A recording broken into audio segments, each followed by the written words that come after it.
예, 후보자님, 환경부 장관 후보자로 선임되신 것을 축하드리고 환영합니다.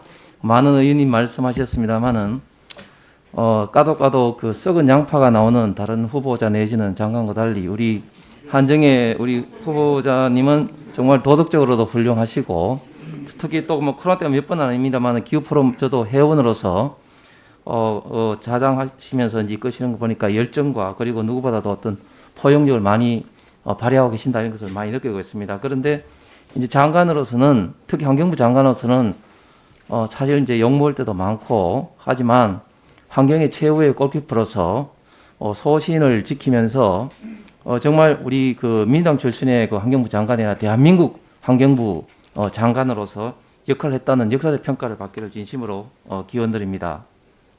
제 첫 번째 질의는 잘 아신 것처럼 그 사람에 있어서 가장 중요한 게 물이고 지역에서도 가장 생명줄이 물이라고 볼 수 있습니다. 식수입니다. 그런데 지금 우리나라 대도시 서울, 광주, 대전을 보면 대부분 다 댐에 지금 현재 의존합니다만 부산과 대구는 절대적으로 지금 낙동강 물에 의존을 하고 있습니다. 잘 아시는 것처럼 부산 같은 경우는 낙동강에 의존하는 것이 80% 가까이 되고 대구 지역도 70%가 됩니다. 불행하게도 낙동강은 한강과 다르게 수량이 적고 또한 중상류 지방부터 발달되기 때문에 항상 물 문제가 어떤 첨예한 어떤 문제가 됩니다. 그런데 이게 또 해결 또한 쉬운 것도 아닙니다. 다행히 문재인 정부 들어와서 총리 주재 간담회를 통해서 낙동강 이역 통합 물관리 방안이 이제 그 용역이 계속되어 왔었고 일정 부분 진행된 부분도 있습니다. 작년 말에 잘 아신 것처럼 용역이 끝났고 올 상반기 중에는 어쨌든 결정을 한다 이렇게 이제 했는데 장관 후보자님 잘 알고 계시죠? 이 문제에 대해서 네네. 앞으로 짧게 각오와 계획을 좀 말씀을 좀 해주십시오. 네, 이 낙동강 유역의 그 식수 확보를 둘러싸고 지자체 간의 갈등까지를 포함해서 사실 잘 알고 있습니다. 낙동강이 길기도 하고요. 그러다 보니 상류 쪽에 지금 사실 오염원들이 좀 있는 것 때문에 그 하류에 속해 있는 지자체의 경우에는 어쩔 수 없이 굉장히 불안한 가운데 그 물을 정수해서 먹고 있는 실정이기도 합니다. 부산의 경우에는 사실 대구보다도 더 열악한 상황이기도 합니다.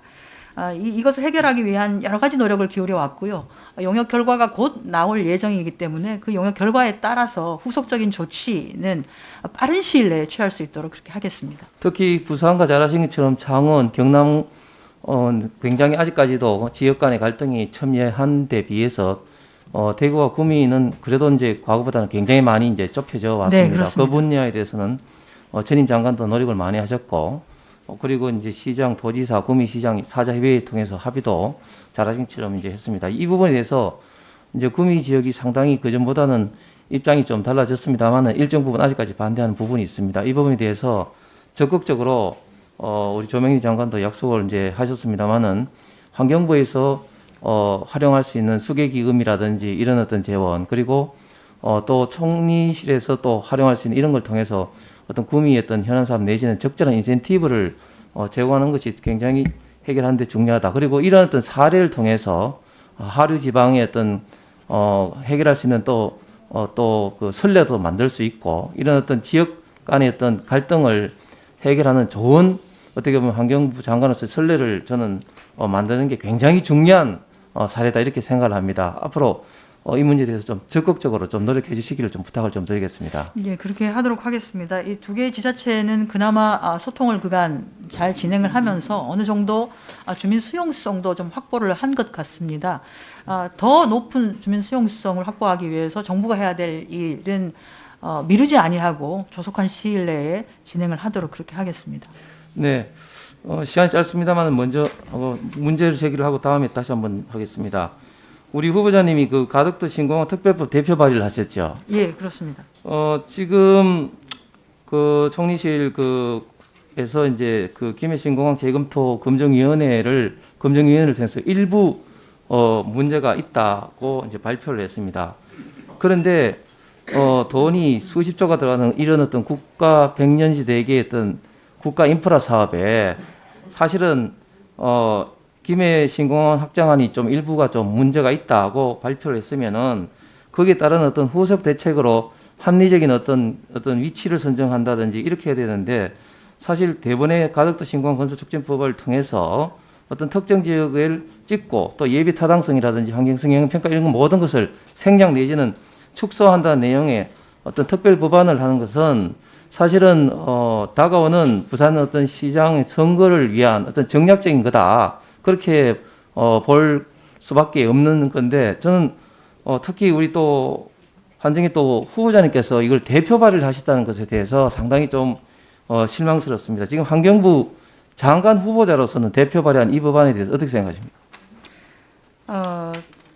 그 가덕도 신공항 물론 이제 김해공항에서의 국제 부분을 이전하는 것이 되는데요. 의원님 부산 신항을 한번 가보시면 부산 신항 얘기를 해서 죄송합니다만 부산 신항이 굉장히 많은 물류들이 항만을 통해서 들어오고 있습니다. 그 부산항의 경우에는 지금 부산항, 부산 신항을 통해서 진해항까지 확대되었습니다. 그러니 동남권에서 만들어지는 굉장히 많은 물류가 있기도 하고 들어오는 물류가 있는데 이것들이 김해공항에서 처리가 되지를 않아서 연간 한 7천억 이상의 물류 비용을 감당하면서 인천공항으로 오고 있습니다. 그 과정에서 당연히 화물차들이 내뿜는 온실가스라든지 미세먼지 역시 국가적인 부담이기도 합니다. 후보님 제가 다음번에 다시 한번 할 때 다시 한번 하겠는데 그런 어떤 트라이포트 그런 어떤 좋습니다. 좋은데 제가 말씀드린 건 이겁니다. 제가 특정지 반대하는 것이 아니라 장관님 후보자도 말씀하신 것처럼 환경부의 가장 어떻게 보면 숙명제인 게 갈등 조정입니다. 갈등 조정을 하기 위해서는 대원칙이 있어야 되는 겁니다. 대원칙을 무너뜨리면은 아무것도 되지 않습니다. 이 사업의 대원칙은 노무현 대통령이 이래로 5개 영남권 자치단체가 합쳐서 합의를 해서 그 어떤 사업을 용역을 해서 정하는 그 따르겠다는 대원칙을 정한 겁니다. 그 대원칙을 정한 김해시공항이 문제됐다. 그러면 거기에 대해서 다시 어떻게 할까 논의해야 되는데 그걸 못하고 특정적으로 하는 특별법을 한다? 이거는 대원칙을 스스로 무너뜨리는 겁니다. 이 부분에 대해서 다시 한번 네, 홍석준 의원님 수고하셨습니다. 다음은 더불어민주당 전북 정읍고창 윤준병 의원님 질의해 주시기 바랍니다.